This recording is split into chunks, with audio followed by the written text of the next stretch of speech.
嗨，大家好，我是躺平叔，今天是2026年4月17号，这一期咱们继续胡聊，是胡指胡威，还有胡一金老师。今天是周五，这个胡适又是犹犹豫豫，彻底没了方向，被特朗普整的。一方面，似乎美国和伊朗的局势降温，按理来说，资本市场应该松口气，趁势往上涨一涨，把过去的失地给夺回来。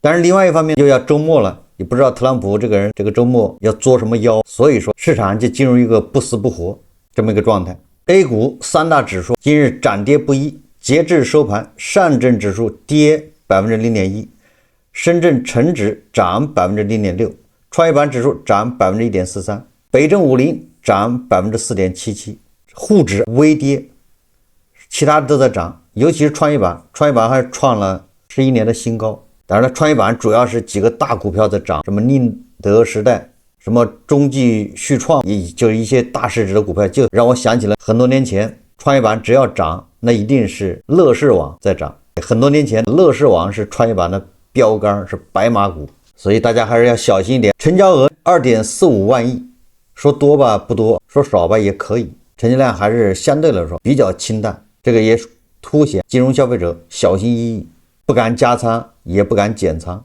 这个局面对金融消费者来说非常的不友好，因为是跌多涨少，2396家上涨，2986家下跌，涨的只涨一点，红盘，那跌的可真是肉疼，跌几个点。所以今天这个盘面走势，消费者那还是不满意的。目前胡适已经陷入向上走，基本面不支持，确实是吧，烂泥糊不上墙，指数牛市还是有风险，往下走他也不甘心，就这么个局面。但是这个市场终究还是有人赚钱的，不是小散。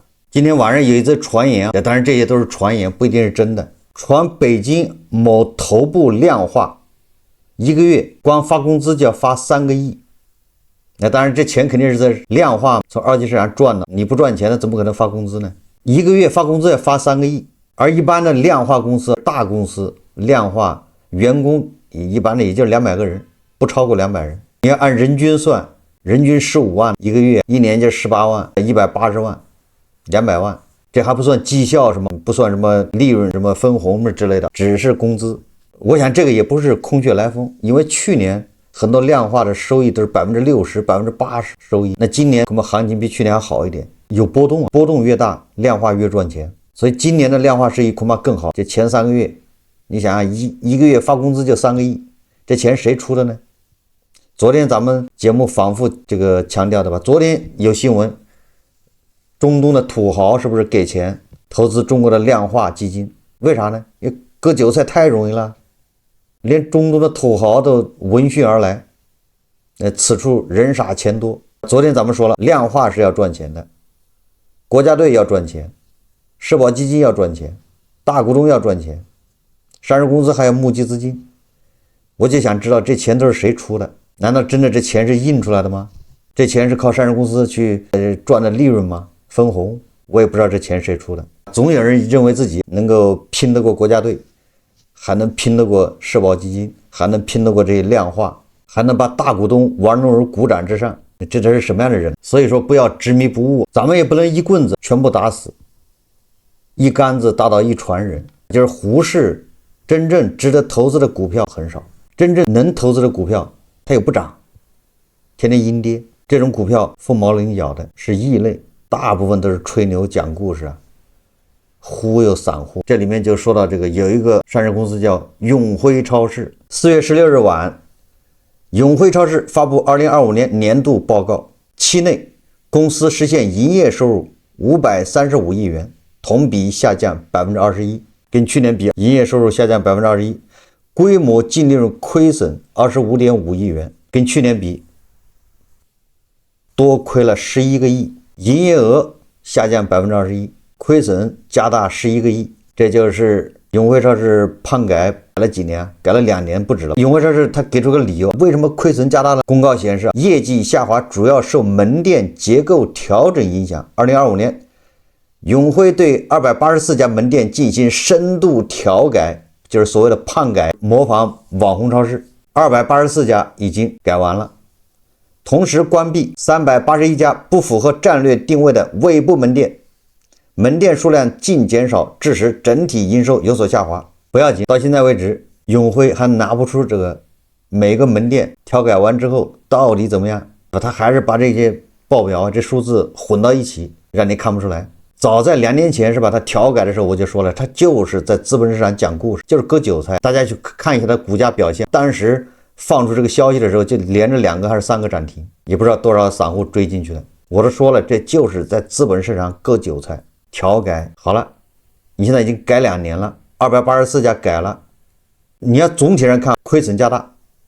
当然了，你现在也可以解释了，为什么亏损加大，是因为他好多门店要关闭，关门店遣散员工，这个都要一次性要支出很多，比如说这个你要经济补偿，你关门店那些设备一次性的就要计提掉，那设备就当废铁卖了等等，这个会加大它的亏损，这没毛病啊，你可以这么解释。但问题是明年2026年你已经判改3年了，你还怎么解释？就我有耐心就再看他明年的财报，你所有的门店都判改完了，你该裁的裁过了，看看你是骡子是马拉出来溜溜，再看看它数据，这个时候你想藏也藏不住了。好就好在永辉它是个上市公司啊，所有的东西要公开，它不能撒谎啊，对吧？一撒谎交易所证监会也罚他，他所有的信息披露它是有审计的，不像某些超市老板可以随便说，他说他1年赚800亿，那就是800亿，你还能把他怎么着，对不对？他说他把50亿分给员工了，那就是分了，你也不要去问，因为他不需要公布的。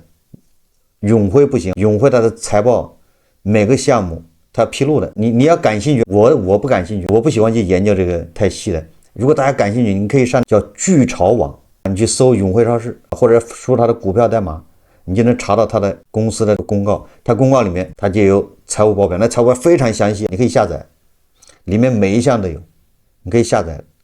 财报怎么着得上百页的，非常详细披露的，他不会一家一家的披露，他是把整个的合到一起，但是呢每个项目他一定会披露的非常详细，而且不能有错，你要找到错误你可以去举报，经得起检验，也就是他不怕你去找毛病，人家经过审计的。当初我批评这个所谓的什么判改讲故事搞流量，结果有人还要告我，你现在看一看是不是在讲故事吗？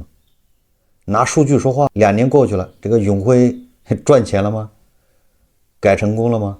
当初一宣布的时候2个涨停还是3个涨停，多少韭菜被割啊？这个微博的智搜，这是微博智搜回答，这不是咱编造，它上面写着争议焦点，学网红超市为何越改越亏？不是我说的，你看看模式水土不服，形似神不似，虽降低货架增加试吃区等模仿网红超市，但员工薪资远低于网红超市。永辉超市基层员工是4000到5000，而网红超市保洁传闻，他加了个传闻9000元，服务流程缺乏温度。消费者反映调改后，也就是永辉学网红超市之后，民生商品减少，部分商品涨价，如洗衣液从19.9块涨至27.9块，也就是涨价他学会了，但是服务没学会。这个是智搜说的，也就是你学的网红超市，那就是会涨价。洗衣液本来卖20，现在卖28，涨价了，性价比下降。也就是说，我说了，你网红超市人家的核心竞争力是流量，你学了个啥？你把它货架改一改，你学人家的价格有什么用？人家核心是流量，人家是做粉丝生意的，粉丝饭圈化，他的那些这种热心粉丝，这种极端的粉丝，他的家人们，那人家愿意坐着高铁坐着飞机去那个地方买东西，你永辉超市你学得来吗？既然是家人们，那卖的贵一点也无所谓。他说行业挤压加剧，社区团购、山姆会员店、盒马分流客群，传统商超2025年关店总数推测达720家，永辉生鲜优势被削弱，自有品牌占比仅10%，难敌竞品。你连人家的这个核心竞争力是啥都不明白，你就上去就学，有什么用呢？永辉要学的实际上是山姆，就这么简单。你倒是去山姆挖些人去山姆去好好学一学，把那个模式给它刻下来，1:1的复制。人家怎么进行品控呢？你也怎么品控。人家多少钱你也多少钱，人家怎么选店你也怎么选店。你学山姆学开市客。你学的网红超市，他自己都复制不了，自己都没办法走出那个地方，都不能到上海、北京去开店，你去学他。所以你看，现在热搜上现在全是什么永辉为何越改越亏？当然了，我觉得啊，应该网红超市的粉丝应该说，永辉他没有大碍，所以你赚钱了，你不给员工加薪，你给员工工资都发到1万以上啊，保证东西就能卖出去，就这意思呗。不是永辉不愿意发高薪，永辉现在发4000、5000一个月，他的亏损20多个亿，你亏损还加剧了。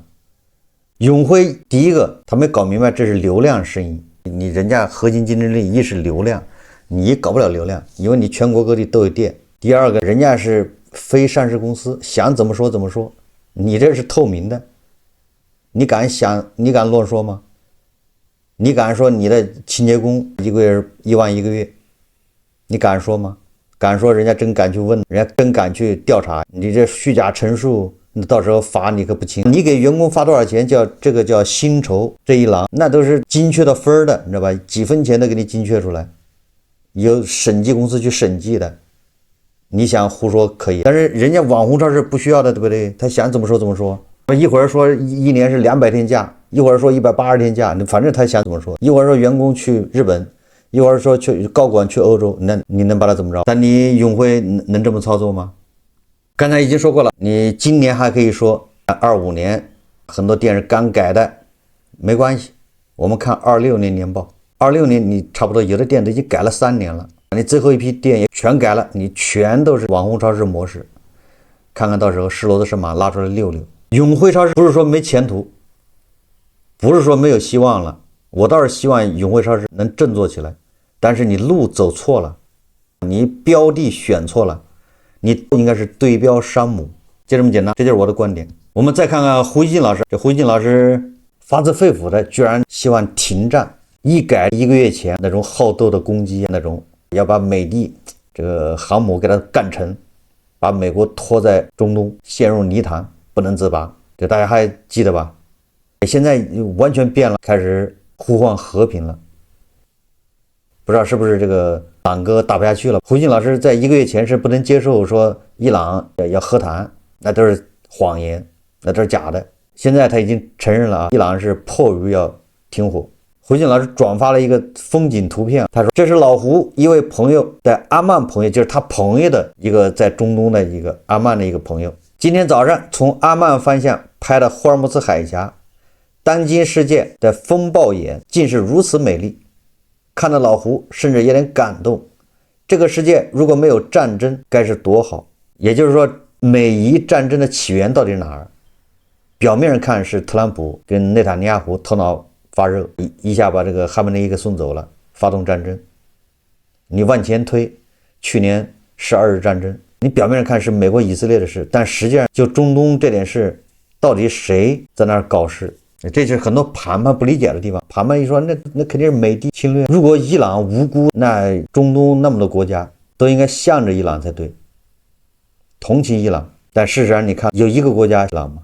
同情伊朗吗？没有，连巴基斯坦都不是，巴基斯坦都是迫于无奈去斡旋。但你身边的邻居都对你有意见的时候，而且都是阿拉伯，都是穆斯林，对不对？你说你跟以色列你说一个是什么犹太复国主义，我们是穆斯林，也是一山不容二虎，除非是一公一母。那你说你跟周边的穆斯林世界也搞不好，这本身不就是问题吗？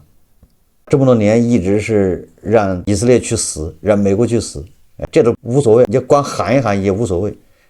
但是他确实在支持什么哈马斯，支持真主党，支持胡塞武装，支持什么伊拉克的什叶派民兵，以前还支持叙利亚的，这叫抵抗之狐。你净搞这事，你在黎巴嫩搞了一个国中国，就是黎巴嫩真主党，就是他干的。你在加沙搞了个哈马斯在那儿，你现在在也门那儿搞个胡塞武装，也是他支持的。所以说这三地挨揍一点都不冤，关键他还搞核武器。三地如果把核武器搞出来了，那中东那些国家，他周边的那些国家哪一个有好日子过？三地如果把核武器搞出来，那你说沙特他要不要搞？阿联酋要不要搞？人家都要搞。核不扩散就变成核扩散，这个说远了，也就是这个要知道三地为什么挨揍。揍一顿挺好的，你看现在你要不揍他，那你再谈30年，再谈50年，人家核武器搞出来了，晚了你再揍他。那更有意思的是，胡锡进老师对咱们统计局公布的第1季度的这个数据，他也发表了看法。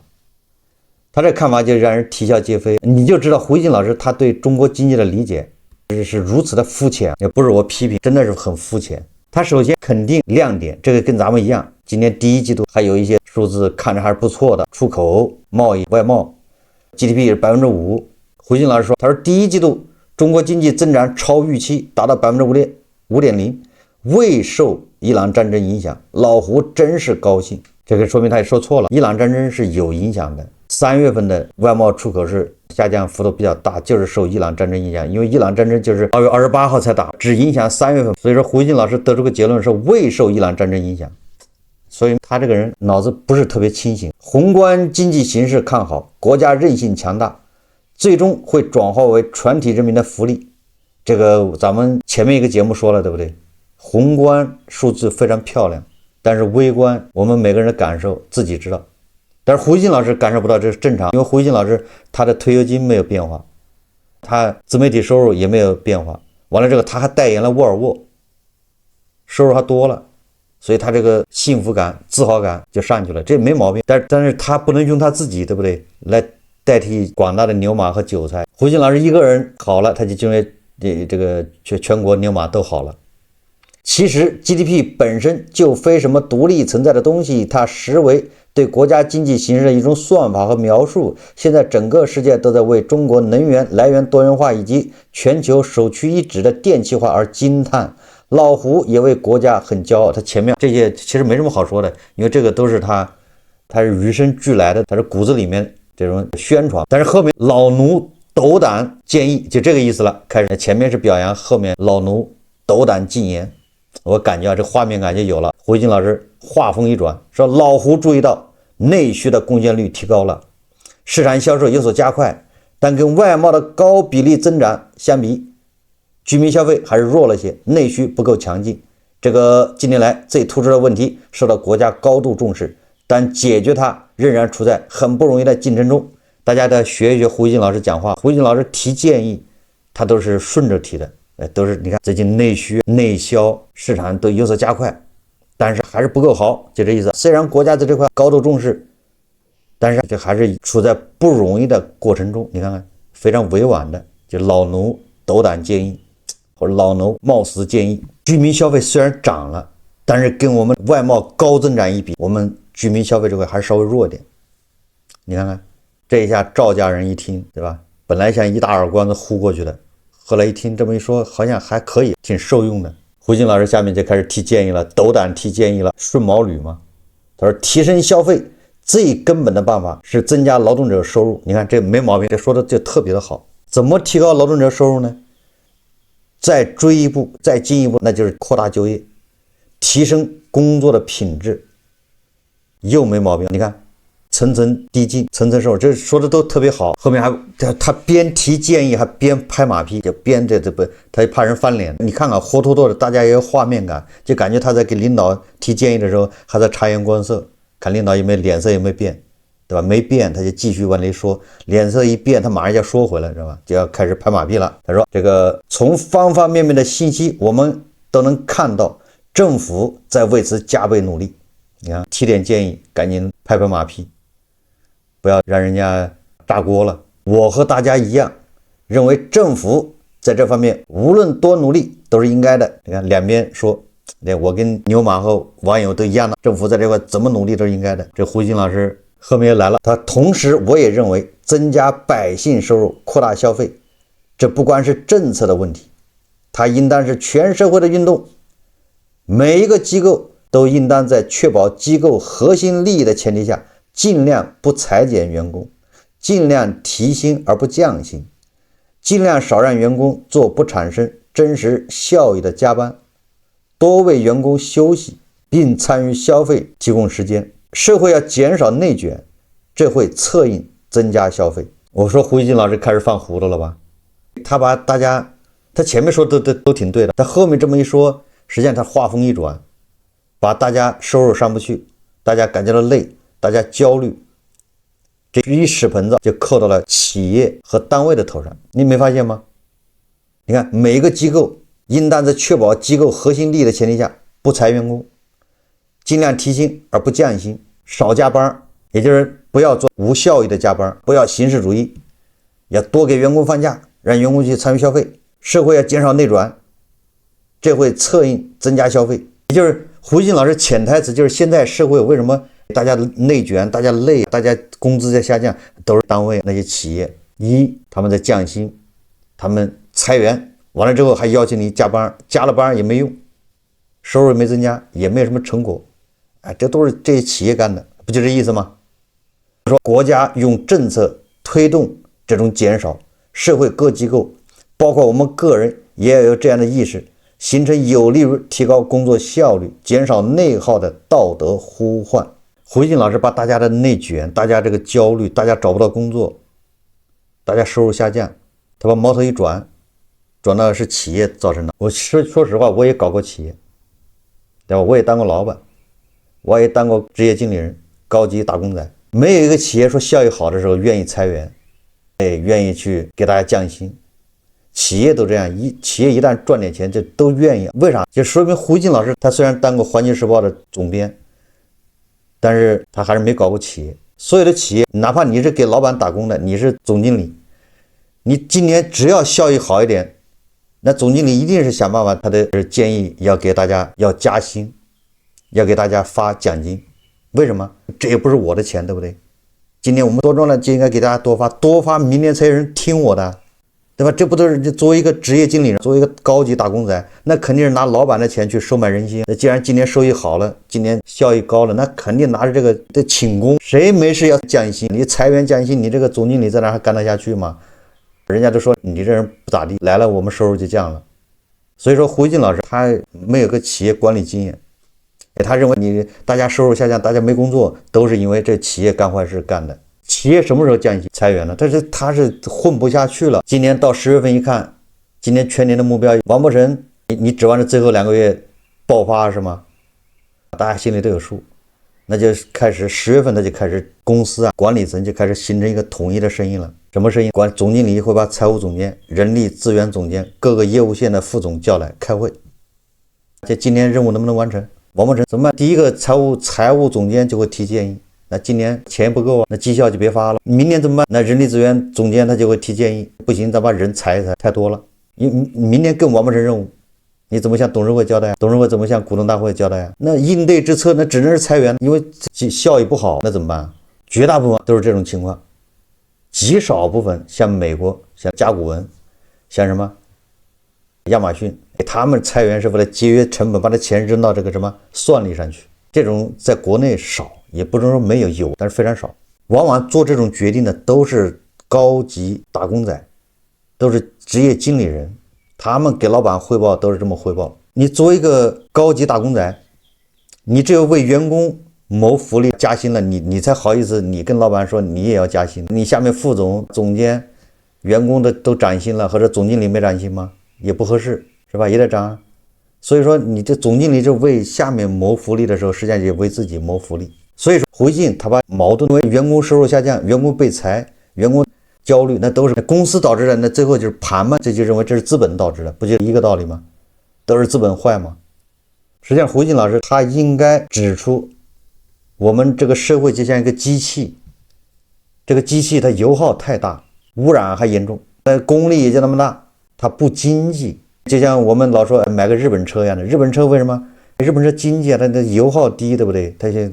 你这车油耗太大，越开越赔钱。那油耗耗在哪儿？胡锦老师应该把这个说一说。油耗大，胡锦老师就是油耗大的一个原因之一。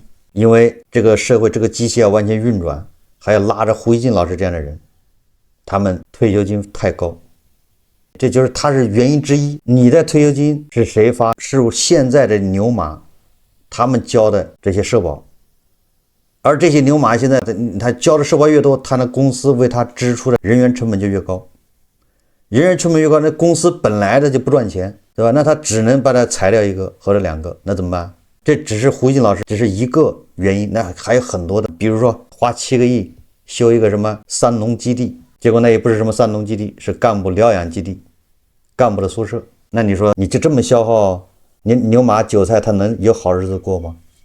所以你看胡锡进老师真的是，他前面说的都对，所以说像这些人他就坏在这儿，他前面说的都对，后面矛头一转变成劳资对立，劳动者跟资方对立。实际上不是，资方人家只要赚钱，对不对？怎么样让这个社会运行成本降低，这也是这个大问题。所以你看，一边是 GDP 高速增长，第2大经济体，一边是牛马韭菜压力越来越大，越来越不容易。那一定是这中间哪儿环节出问题了，能耗太大。这如果这么下去，总有一天拉不动就崩了，就这么简单。你看这个，你最近网上热搜，灵活就业人员已经达到2.4亿，虽然有的人说2.8亿，反正不是，这人数不少。灵活就业什么意思啊？就是有今天没明天，没有所谓的稳定，就大部分人都是今天有工作，明天没工作。灵活就业2.4亿人，其中新就业形态劳动者8400万。这个新就业形态就是网约车司机、外卖小哥，像我这样的自媒体从业人员，都属于新就业形态劳动者。那也是有今天没明天的。那胡锡进老师基于他的身份和职责，他是为国雕盘，他又是拿退休金，很多话不能说，也能理解。你不能说，你别说，你为什么把矛盾一转到跟资本，让资本背锅？这叫坏。你如果不说，也没人怪他。你不能说所有人都是勇敢的，都要怎么样，没必要。